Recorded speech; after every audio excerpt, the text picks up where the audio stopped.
Partie 5 sur 7, hymne au père. Hymne au père qui m'a donné la force de poursuivre mes rêves, qui m'a dit qu'en chemin il fallait que je reste fidèle à moi-même. Hymne au père qui m'a poussé pour que je vole de mes propres ailes. Son paradoxe, il veut aussi que je garde les pieds sur terre. J'ai pas encore fini la chanson pour ma maman, donc je vais parler uniquement de la relation ou de l'éducation que j'ai reçue de la part de mon père. Hymne au père dont l'amour est si fort qu'il m'élève sans faire les airs, l'esprit critique, il me ramène toujours à terre. Hymne au père qui dit les choses qu'il faut, pas celles pour plaire. Numéro 1 sur la liste des gens que je veux rendre fiers. De nouveau, j'ai segmenté la vidéo en 7 parties. La première partie, mes premiers souvenirs. La deuxième partie, comment son amour m'a forgé et donné confiance. En troisième partie, pourquoi je fais ce que je veux, pas comme il veut, mais c'est ce qu'il veut. Comment j'aimerais partager l'amour que j'ai reçu. Pourquoi l'amour, quand on l'exprime, il y en a toujours plus. En sixième partie, je me rends compte de la chance que j'ai et j'aimerais pouvoir partager cet amour. Et en septième partie, pourquoi je pense que l'amour c'est la réponse à tout. En première partie, mes premiers souvenirs avec mon père, c'est une enfance heureuse. J'en parle dans la chanson. C'est des souvenirs au parc, jouer à la pétanque, au ping-pong, faire la course, jouer au foot. Il me laissait jamais gagner. Quand il tirait un ballon de foot en l'air, j'avais l'impression que le ballon il s'enfonçait dans les nuages et qu'il redescendait des minutes plus tard. Et c'était vraiment cette image depuis tout petit de perfection dans mes souvenirs. Du plus fort, il fallait aussi que ce soit le plus vieux. À la garderie, et la personne se reconnaîtra, mais le but c'était d'avoir le papa le plus vieux. Donc on inventait des âges. L'âge en question c'était 1000 ans de 5 ans. Dédicace à toi si tu vois cette vidéo. Et du coup vraiment cet idéal ou cette perfection de papa qui sait tout faire, qui est le plus fort, qui est le plus grand, qui est le plus rapide, qui est le meilleur au foot, qui est le meilleur au ping-pong, qui est le meilleur à la course. Ça c'est mes premiers souvenirs. Et aussi cette richesse culturelle de savoir que mes premiers voyages en Côte d'Ivoire, donc de savoir que j'ai cette double culture qui a toujours été une fierté pour moi. C'est des souvenirs en Côte d'Ivoire, des souvenirs quand je suis sur ses épaules et que j'ai les fourmis dans les jambes parce qu'il y a plus de sang qui descend dans mes pieds et du coup forcément je ressens les fourmillements. Des promenades dans la brousse de mon grand-père en Côte d'Ivoire, mes souvenirs d'enfance et même d'adolescence et de vie d'adulte, c'est que des souvenirs positifs, d'échanges, de discussions. Et ce côté aussi impressionnant. J'allais dans une école primaire et mon école secondaire, mon père était prof là-bas. Et j'avais ce côté, c'était pas de la peur, mais de gigantesque respect. Et du coup, forcément, une forme, pas d'intimidation, mais d'être impressionné par mon père, par tout ce qu'il faisait, par sa taille. Je me souviens le regarder dans l'ascenseur et je me demandais si un jour j'allais être aussi grand que ça ou comment j'allais faire pour devenir aussi grand que ça. Et aujourd'hui, je le dépasse de presque une tête. Mais c'est vraiment cet idéal impressionnant qu'on n'a pas envie de décevoir, qui est imprégné dans ma mémoire, dans mon cœur, dans mon âme, et que de la positivité dans mes premiers souvenirs. Tu m'as appris à marcher, tu m'as vu grandir. Tu m'as éduqué tout en me laissant me construire. Tu m'as parfois grondé, mais surtout beaucoup fait rire. Et sans forcément parler, tu as toujours su me dire.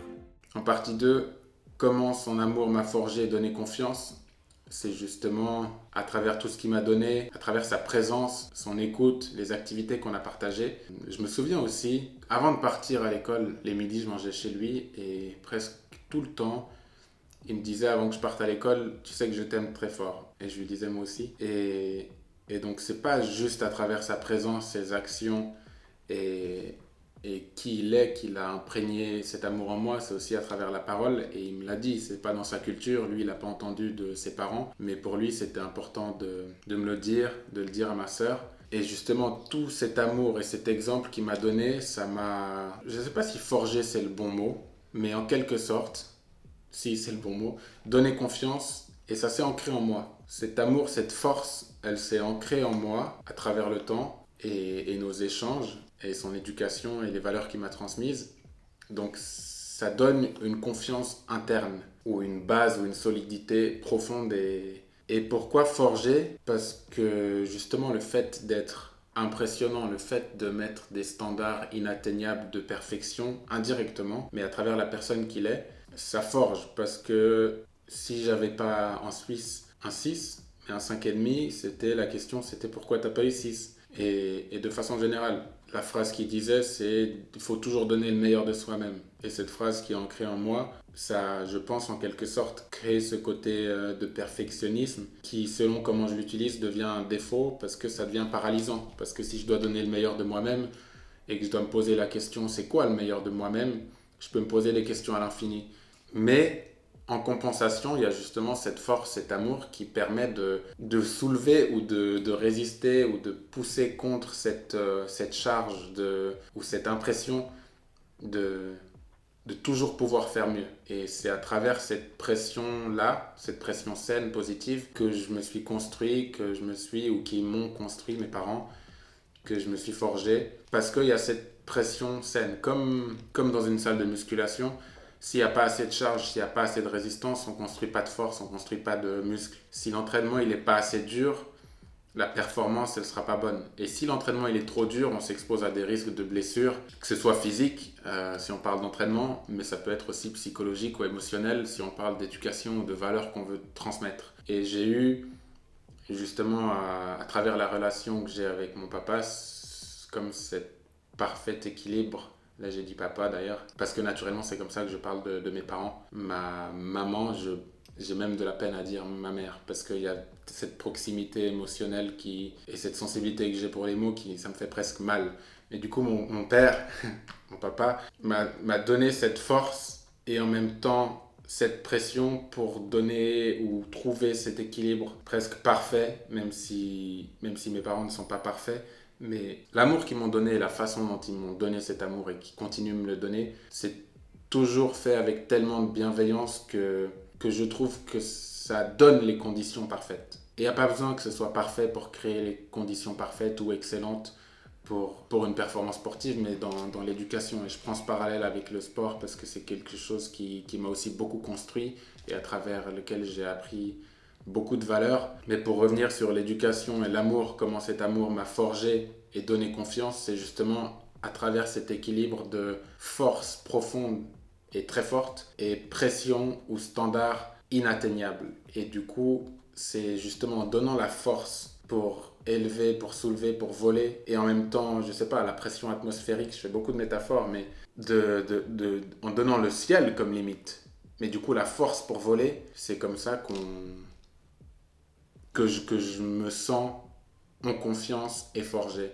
Parce que j'ai toujours justement ce socle ou cette énergie qui me permet d'oser d'oser prendre mon envol. Je ne sais pas si c'est la bonne métaphore. La force que j'ai reçue m'a donné la force pour justement affronter en même temps la pression ou faire face à la pression ou l'infini des possibilités que je peux atteindre. Mais que je peux atteindre. Peut-être que c'est plus clair si je le dis comme ça. La force que m'a transmis mon père m'a aussi, ou me donne aussi, la confiance pour affronter l'infini. Que ce soit par rapport au perfectionnisme ou la vie en général. Trouver sa voie, trouver son chemin. Quand on a une infinité de possibilités qui s'offrent à nous, c'est quelque chose qui peut faire peur, qui peut être difficile à affronter. Et justement, grâce à l'éducation que j'ai reçue, grâce aux valeurs qu'il m'a transmises, c'est pour ça que je parle de confiance et de force intérieure qui me vient de lui. Et j'en serai éternellement reconnaissant. J'ai grandi, mais je sais que tu te soucieras toujours pour moi. Et même si tu ne me le diras probablement pas, je le devine car je suis une partie de toi. En partie 3, pourquoi je fais ce que je veux, pas comme il veut, mais c'est ce qu'il veut. Ce que je veux dire par cette phrase, et c'est la suite de ce que j'ai dit tout à l'heure, la force qu'il m'a donnée, ça m'a permis de me faire confiance pour affronter les épreuves de la vie. Et comme je le dis dans la chanson, j'ai pas fait d'études, même si c'est ce qu'il voulait, comme dans notre enfance, on n'a pas été confronté aux mêmes réalités. Dans sa vision de l'éducation, dans sa vision de la vie, dans sa vision du monde, les diplômes, c'est ce qu'il y a de plus rassurant ou sécurisant pour s'assurer un avenir. Et comme moi j'ai choisi une voie différente, c'est paradoxalement grâce à lui que j'ose faire quelque chose qu'il n'aurait pas voulu que je fasse, ou en tout cas pas que je le fasse de cette façon. Il aurait peut-être préféré, ou je sais, il me l'a dit plusieurs fois, de d'abord avoir un diplôme et ensuite de poursuivre des rêves ou des carrières artistiques, parce qu'il n'y a rien de garanti, il n'y a rien de sûr. Et c'est pour ça aussi que je suis reconnaissant de l'amour que j'ai reçu, parce que ça a toujours été dans mon intérêt à moi pour que je puisse me trouver, me construire, grandir et aller à ma rencontre. Et que la rencontre de la personne que je suis ou que j'ai envie de devenir ou envie d'être, que ce soit à travers ce que je fais ou de comment je le fais, que ce ne soit pas limité par comment lui aurait voulu que je fasse les choses, comment lui aurait espéré que je fasse les choses. Donc il y a vraiment ce côté de je te donne tout ce que j'ai, du meilleur que je peux.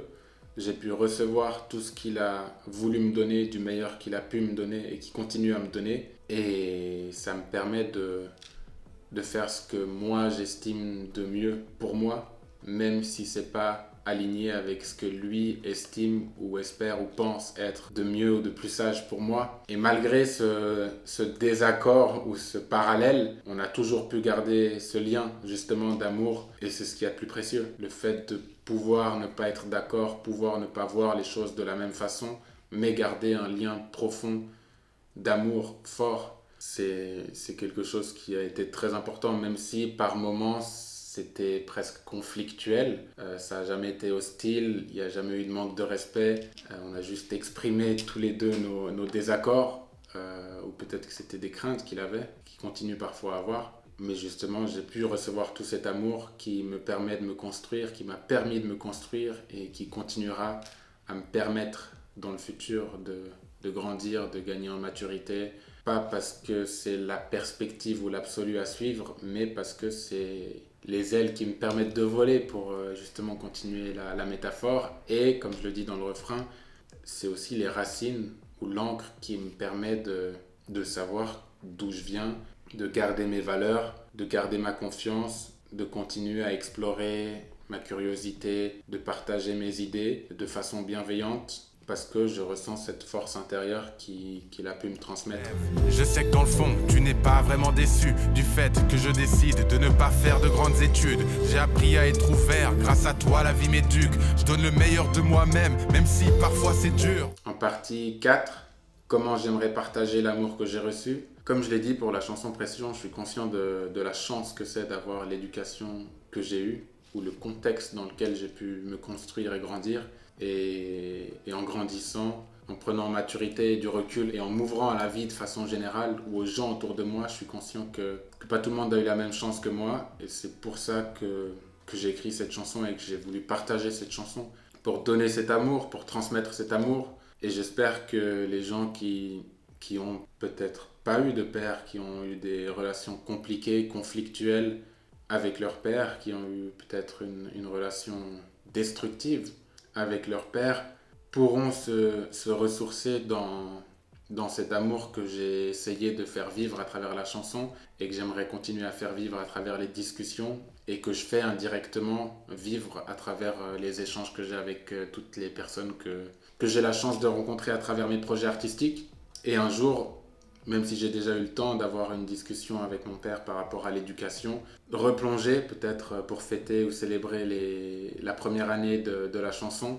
Donc ça sera en janvier 2025 potentiellement, un échange, une discussion avec mon père. Et quand je parle de l'amour que j'ai reçu de mon père, ça veut aussi dire de mes ancêtres, autant masculins que féminins, mais comme là on est sur la transmission de père à fils, que ce soit mon grand-père, mon oncle, le mari de ma marraine, tous les amis de mes parents, toutes les personnes de mon entourage, toutes ces figures masculines qui m'ont inspiré, qui m'ont transmis de l'amour de façon saine, qui m'ont donné des bons exemples d'hommes, de valeurs humaines.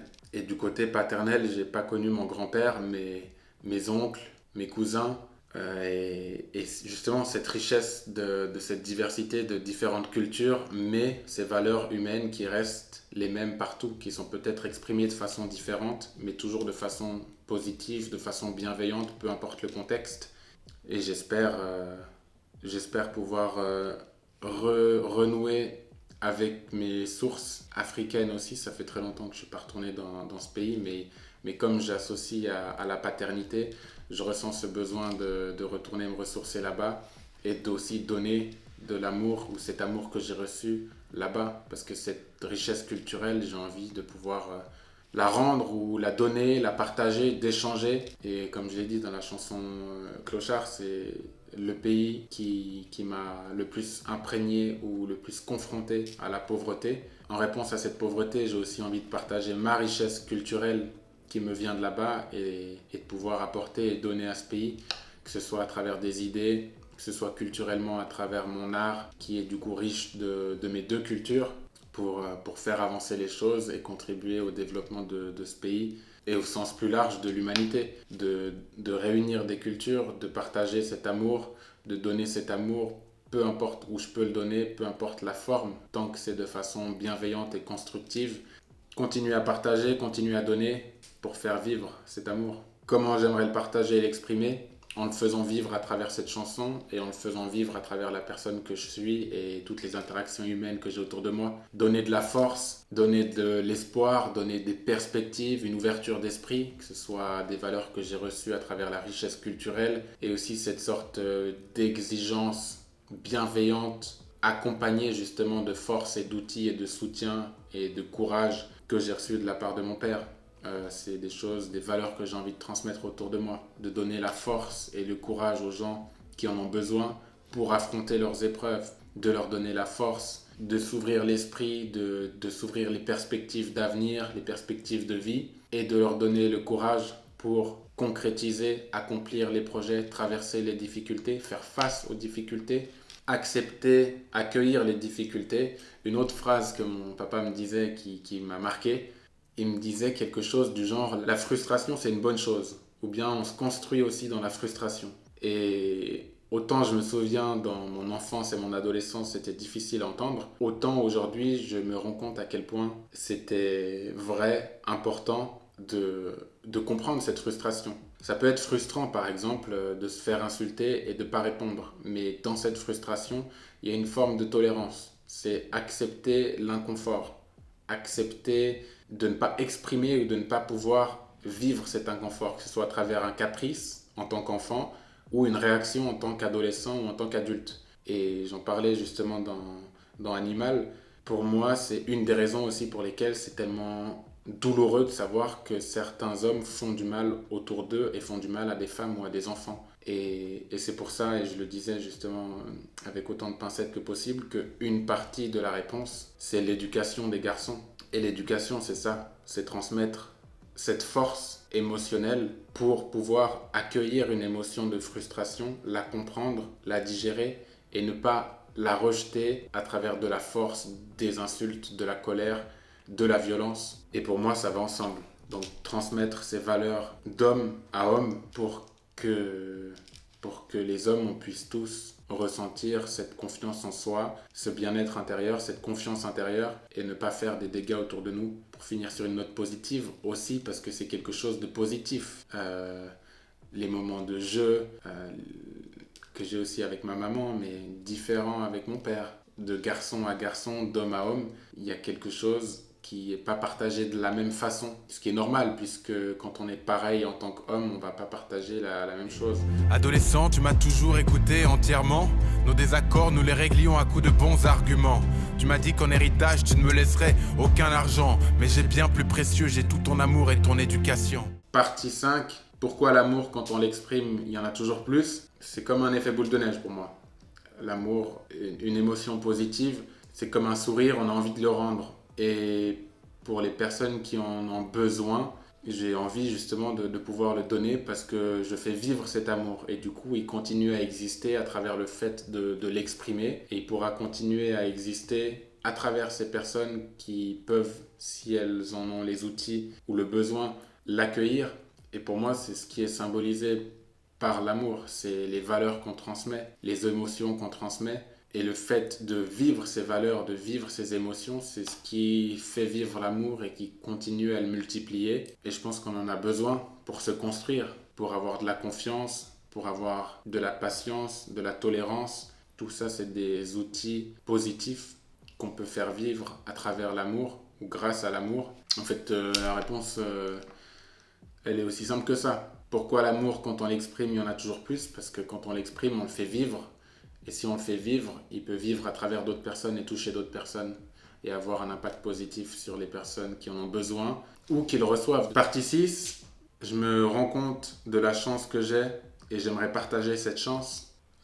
C'est surtout en écrivant Animal, en étant confronté à plein de personnes de mon entourage que j'ai pris conscience de la chance que j'avais d'avoir les parents que j'ai eus ou le père que j'ai eu. Et je me rends compte aussi de plus en plus en grandissant ou à travers ma vie de jeune homme en transition vers ma vie d'homme. Je me rends compte de la chance que j'ai eue et j'aimerais pouvoir partager cet amour parce qu'en prenant conscience de la chance que j'ai, que ce soit en écrivant des chansons comme Animal ou Dick ta mère ou Pression, la chance que j'ai d'avoir pu grandir dans l'environnement dans lequel j'ai grandi, de recevoir l'amour que j'ai reçu, l'éducation, les valeurs de mon père. Je me rends compte de la stabilité émotionnelle que j'ai pu me construire, des outils émotionnels ou des valeurs qu'il m'a transmises, et c'est des choses que j'ai envie de partager parce que avec le recul, je me rends compte de la richesse que c'est. Toutes ces émotions, toutes ces valeurs, tout cet amour, c'est une vraie richesse intérieure et que j'ai envie de partager avec les personnes qui ont malheureusement pas eu la même chance que moi. Et c'est une richesse qui se multiplie dans le sens où si je la partage, c'est